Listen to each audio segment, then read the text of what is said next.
Bonjour, Père Louis Mainviel. Bonjour, Père Étienne Michelin.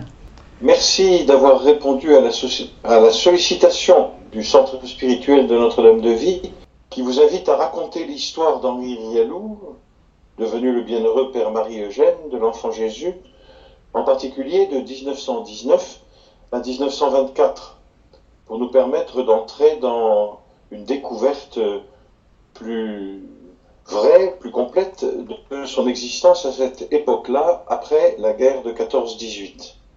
Nous allons donc l'accompagner pas à pas, depuis son retour au séminaire de Rodez après la guerre, jusqu'à la fin de son séjour au noviciat chez les Pères Carmes d'Avon en juillet 1924. Alors, première question, pourquoi nous centrer sur cette période ? Tous les moments de la vie du Père Marie-Eugène sont importants, mais cette période est particulièrement riche en événements. Il fait des expériences humaines et spirituelles qui le préparent à devenir carme, fondateur de Notre-Dame de Vie, maître spirituel, grand serviteur de l'Église. Grand serviteur de l'Église, en particulier dans son engagement dans le gouvernement de l'ordre du Carmel. Mais commençons donc par le présenter. Alors, Henri Grialou est né le 2 décembre 1894. Il faut donc ajouter le nombre 5 aux années du XXe siècle pour connaître son âge. En cette année 1921, dont nous célébrons le centenaire, il a 26 ans. Il est mort en 1967 à l'âge de 72 ans. C'est un Aveyronnais du village du Gaz, dans le bassin houiller de Decazeville, près de Villefranche de Rouergue. Est-ce que nous pouvons faire connaissance un peu avec sa famille ? Les parents Grialou, Auguste et Marie, sont de Valzergue, un petit village de l'Aveyron. Et déjà, à cette époque, ce n'était pas facile de trouver un emploi. Ils sont donc partis à Tarbes, et c'est là, en 1888, qu'est né le fils aîné Marius. 2 ans plus tard, ils sont revenus en Aveyron, et Auguste a trouvé un emploi de mineur au Gaz, qui se trouve près de Valzergue.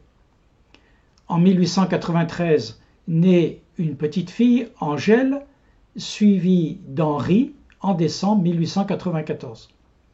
6 ans plus tard, en 1901, c'est la naissance de Fernande, suivie de celle de Berthe en décembre 1902. Le père meurt subitement en 1904 en laissant une veuve et 5 orphelins sans ressources. Madame Grialou réagit avec un courage impressionnant en travaillant très dur. Que deviendront plus tard ces divers enfants ?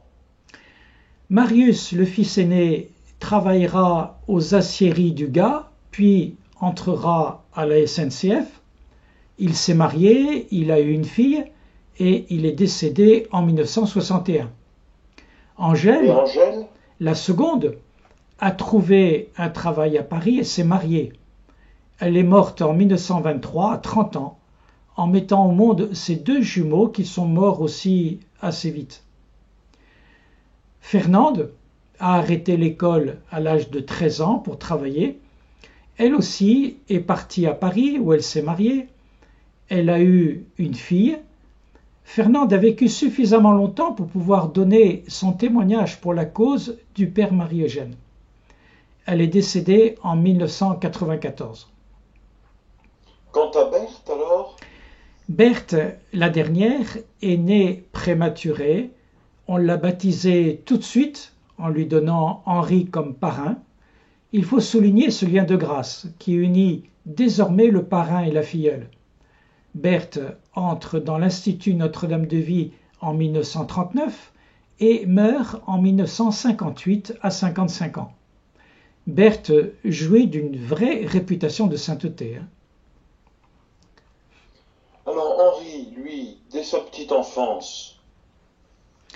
Henri, ce qui est caractéristique de sa personnalité pendant toute sa vie et particulièrement dans sa petite enfance, c'est qu'il est saisi par l'amour de Dieu et il veut y répondre d'une manière absolue. Il n'a pas 10 ans quand il se sent appelé à devenir prêtre. Il sent confusément qu'il aura une mission à remplir.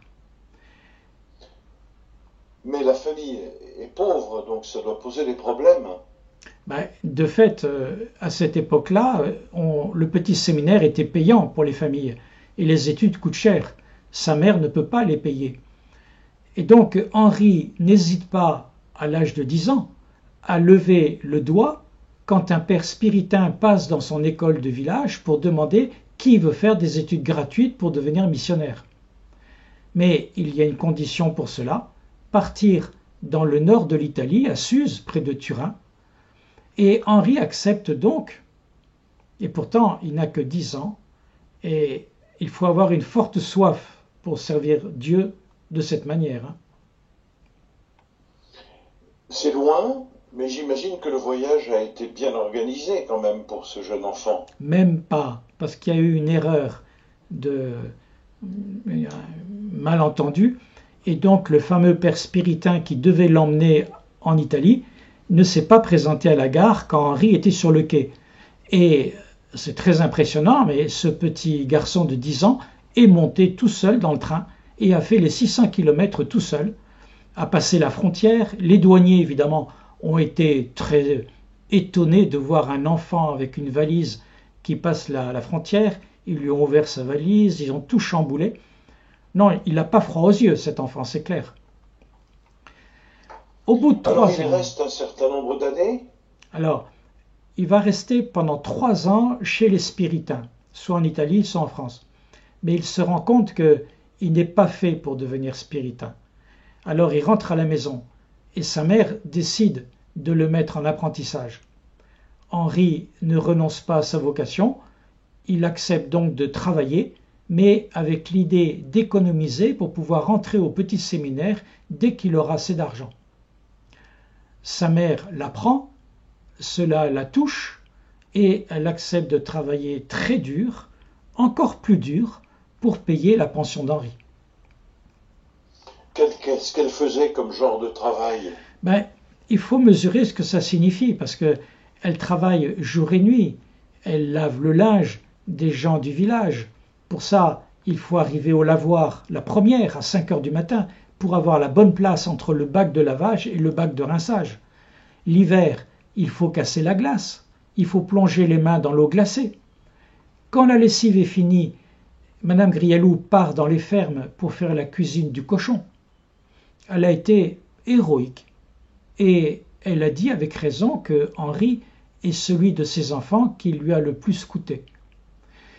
Mais elle le fait volontiers parce qu'elle se voit finissant ses jours dans le presbytère de son fils prêtre, comme tant de mères de prêtres à cette époque.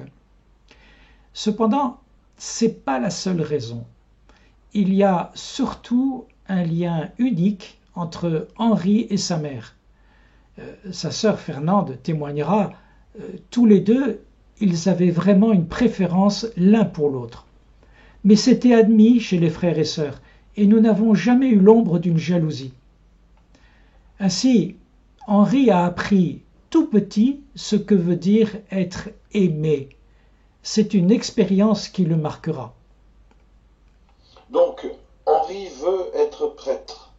Pour lui, c'est l'Aveyron et ça lui semble clair. Non, parce qu'il y a une question qui le taraude depuis longtemps. Il se demande s'il n'est pas appelé à partir dans les missions.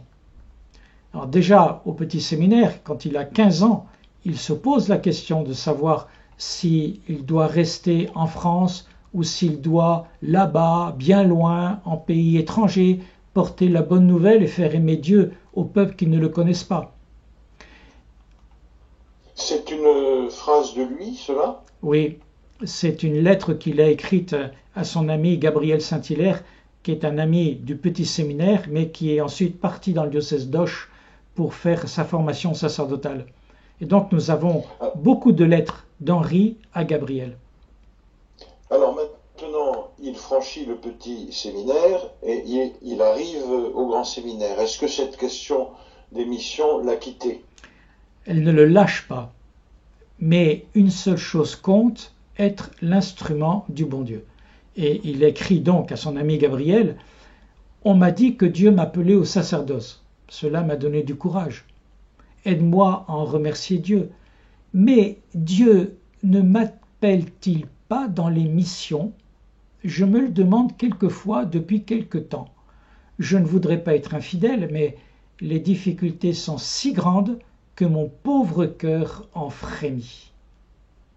Des difficultés, mais des difficultés de quel ordre? C'est très étonnant parce que Henri n'a peur de rien. Il est déjà parti tout seul en Italie alors qu'il n'avait que 10 ans. Il n'est pas impossible que son pauvre cœur frémisse à l'idée qu'une vocation missionnaire serait un véritable brisement pour sa mère qui rêve de pouvoir finir sa vie dans le presbytère de son fils. Mais de toute manière, Henri ne veut faire que la volonté de Dieu. Alors il écrit encore à Gabriel « Prie bien pour moi afin que je sois comme sœur Thérèse, Thérèse de l'Enfant Jésus, la petite chose du bon Dieu, qu'il puisse faire de moi ce qu'il voudra, user ma vie peu à peu ici ou ailleurs, ou me l'enlever d'une autre manière comme il voudra.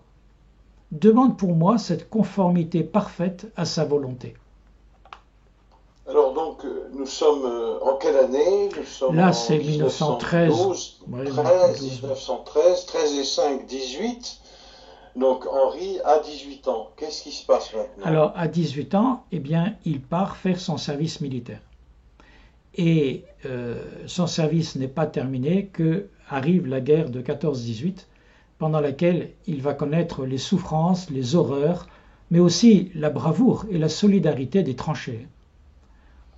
On imagine à quel point une expérience comme cela a pu le marquer, le transformer. Mais enfin, la guerre se termine. Il est lieutenant quand il est démobilisé, fin août 1919.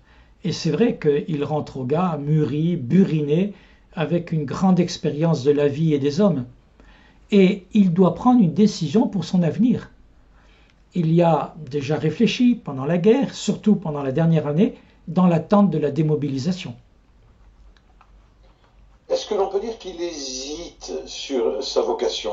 Oui, clairement. Pour lui, revenir au séminaire n'est pas évident. Certains formateurs qui n'ont pas connu la guerre considèrent les séminaristes soldats comme des hommes dangereux. Oui. Dangereux? Oui, parce que les mauvaises habitudes qu'ils sont supposés avoir contractées dans les tranchées pourraient corrompre les plus jeunes qui n'ont pas connu la mobilisation. Et Henri écrit à un de ses amis officiers « Je me suis presque fâché, cela m'a attristé, j'ai eu le cafard et à certains moments j'étais furieux. » Autrement dit, Henri, en quelque sorte, repense les possibilités de son avenir. Il a pu témoigner vers la fin de sa vie toutes les situations les plus brillantes m'étaient possibles à mon retour de la guerre. Devant l'organisation des séminaires, l'incompréhension des anciens, je me suis posé la question: où servirais-je le mieux le bon Dieu? Parce que c'est ça la question pour lui. Et j'ai pensé que c'était en laïque, dans l'Action catholique. Je voulais faire mon droit. Mon frère m'offrait une situation dans la SNCF, où lui-même travaillait, comme chef de gare, dans le contentieux. Je me sentais fait pour l'aventure. Ça, c'est de l'ordre plutôt des métiers. Mais y a-t-il un questionnement plus profond à propos du choix de vie proprement dit? Il a eu aussi l'occasion de penser au mariage.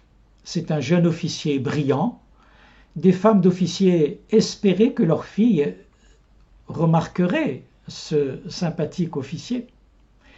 Et le père Marie-Eugène racontera plus tard en riant qu'il était obligé de garder ses distances et qu'il faisait semblant de lire le journal pour éviter les conversations. Mais il s'est aperçu un jour qu'il tenait son journal à l'envers. Un colonel lui a même fait une proposition. « Grialou, il faut que je vous dise que vous plaisez beaucoup à ma fille. Vous êtes lieutenant, avec des appuis, vous aurez un avenir assuré. » Et Henri était reçu dans une famille où il y avait 2 jeunes filles. Et il dira plus tard: « Je ne parle pas de tentation, mais un projet me semblait possible. » Et sa maman dans tout cela, qu'en pense-t-elle? Sa maman est préoccupée et elle passe parfois chez les sœurs de Saint-Vincent-de-Paul à Rodez pour demander une prière afin qu'il retourne au séminaire. Et le 14 septembre 1919, c'est la fête dans un village voisin du Gard. Henri aurait pu y aller, mais sa décision est prise et pour manifester son choix, il choisit justement ce jour pour remettre sa soutane. Donc finalement, tout est clair maintenant. Non, il porte encore en lui une incertitude qu'il confie à des amis. Il leur écrit ceci. En réfléchissant, il m'a paru que le ministère sacerdotal m'offrait le plus de chances d'être utile. Je me permets de vous demander un souvenir particulier dans vos prières. Elles suffiront peut-être à me fixer définitivement dans cette voie ou contribueront au moins à me donner l'audace pour entreprendre une autre œuvre. Alors, il rentre au Grand Séminaire de Rodez le 10 octobre 1919 et il dira plus tard « J'ai opté pour le prêtre à fond sans regarder ». Et il confie qu'il veut vivre son sacerdoce avec absolu. Alors le voilà qui revient au Grand Séminaire de Rodez en cette rentrée d'octobre 1919. Que trouve-t-il? Alors, le séminaire compte 125 séminaristes, dont 24 nouveaux. Le supérieur, le père Valla, un sulpicien de grande envergure, vénéré dans le diocèse, chaque soir, M. Valla dispense une formation toute empreinte de la spiritualité sulpicienne de l'école française. Et Henri en restera profondément marqué. Son directeur spirituel est aussi un sulpicien, le père Belmont. Et c'est un formateur hors pair, lui aussi. Il donne des cours, les cours d'écriture sainte, de dogmatique, de morale, d'éloquence. Au fond, ça y est, Henri est sur les rails, maintenant tout est apaisé. Non, parce que, comme on peut l'imaginer, le retour au séminaire n'est pas facile. Il y a d'abord un décalage de génération, du fait que la guerre l'a éloigné du séminaire pendant 6 ans. Et ce lieutenant de 24 ans, décoré de la Croix de guerre, qui a connu les souffrances des tranchées, qui a commandé plusieurs compagnies de soldats, qui s'est fait obéir de demi-voyous de faubourg, comme il dit, qui lui avaient été confiés, se retrouve avec des jeunes séminaristes dont certains sont âgés de 16 ans. Alors on comprend que le retour sans transition dans une ambiance de collège est une réelle épreuve. Par ailleurs, il ressent l'absence de plusieurs de ses meilleurs amis qui sont morts au combat. Il y a eu 48 séminaristes qui sont morts au combat. Et si on ajoute à tout cela la méfiance qu'il perçoit chez les formateurs, on comprend l'atmosphère. Alors, ce qu'il vit en lui-même, voilà ce qu'il confie à Gabriel, son ami. À certains jours, j'ai un cafard terrible. J'ai des envies folles d'envoyer tout par-dessus bord. Impression passagère probablement. On étouffe un peu cependant dans ce séminaire. On ne respire pas librement. On n'a pas la même mentalité que tous les jeunes. Prie beaucoup pour moi. J'en sens souvent un très grand besoin. Alors, de fait, c'est une impression passagère car au bout de 3 mois, on perçoit un apaisement. J'imagine qu'il s'est mis vaillamment au travail. Est-ce que l'on peut repérer quels sont les axes principaux de ce travail? Alors, bien sûr, il se nourrit beaucoup et surtout de l'écriture. Il lit l'écriture et il prend des notes.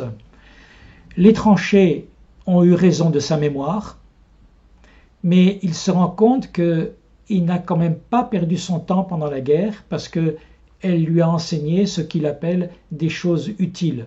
Il a mûri pendant la guerre, la connaissance des hommes en particulier. Ce qui fait qu'au bout d'un semestre, il avoue qu'il s'est plongé de nouveau en plein dans les études et qu'il y a repris goût. Et on peut dire que c'est l'ambiance dans laquelle il se trouve quand le Seigneur va le saisir vigoureusement et changer ses perspectives d'avenir. Merci beaucoup, Père Mainviel.